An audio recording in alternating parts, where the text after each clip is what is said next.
Before Ross, Martin became Hollywood's ultimate master of disguise in the Wild Wild West. He was a child prodigy fluent in 5 languages and a gifted violinist.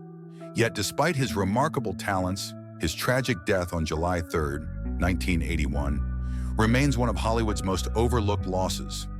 Ignoring medical warnings, Martin played tennis in extreme heat that day, suffering a fatal heart attack. His wife's desperate pleas and even the efforts of longtime co-star Robert Conrad could not save him. Despite his contributions to entertainment, the industry failed to properly honor his legacy. Born Martin Rosenblatt on March 22, 1920, in Grodek, now Ukraine, Martin came from a Polish-Jewish family struggling with economic hardship and rising anti-Semitism. His father, Isaac Rosenblatt, worked as a tinsmith, while his mother, Sarah Lerner, managed the household. Seeking a better life, the family emigrated to the U.S., arriving at Ellis Island in September 1920. Like many immigrants, their names were altered, and Martin's was recorded as Marcus Rosenblatt. They eventually settled in the Bronx, where he grew up in a diverse community that shaped his future career.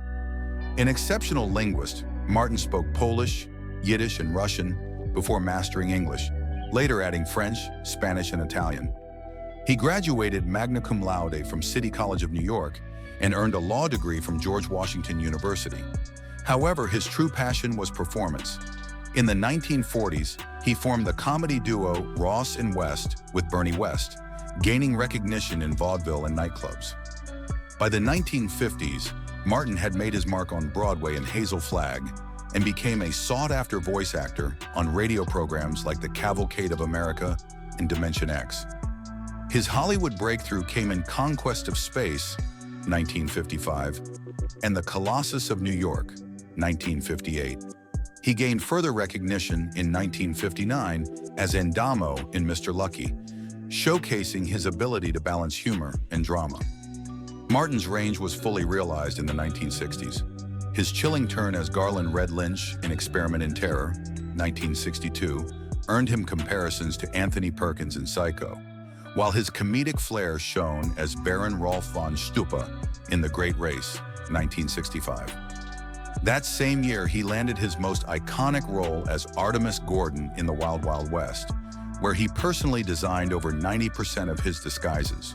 His transformations were so convincing that even co-stars often failed to recognize him on set. Despite his success, tragedy struck in 1968 when Martin suffered a near-fatal heart attack on set. Doctors discovered a 95% blockage in his left coronary artery, forcing him to take a break. He returned triumphantly, earning an Emmy nomination in 1969, only for the show to be abruptly canceled. Over the next decade, he remained active in film and television, though his health remained fragile. On July 3, 1981, he ignored medical advice and played tennis in extreme heat, suffering a fatal heart attack. His career was filled with struggles and triumphs. In 1971, producers demanded a $250,000 insurance bond due to concerns over his health, which Martin paid himself to continue working. While he once earned $115,000 per episode of The Wild Wild West by 1973, he was making just $3,000 per guest appearance. His voice acting career also suffered setbacks. He was cast in CB Bears, 1972, but the studio's insurers intervened, leading to his replacement. He famously quipped, "I'm the only actor fired for having a heartbeat." Between 1970 and 1981, Martin booked 87 guest roles, excelling in villainous and eccentric performances in Hawaii Five-0, The Man from UNCLE, and Columbo. In the Twilight Zone episode The Four of Us Are Dying, 1960, he played a con artist who could alter his face, improvising 4 distinct accents.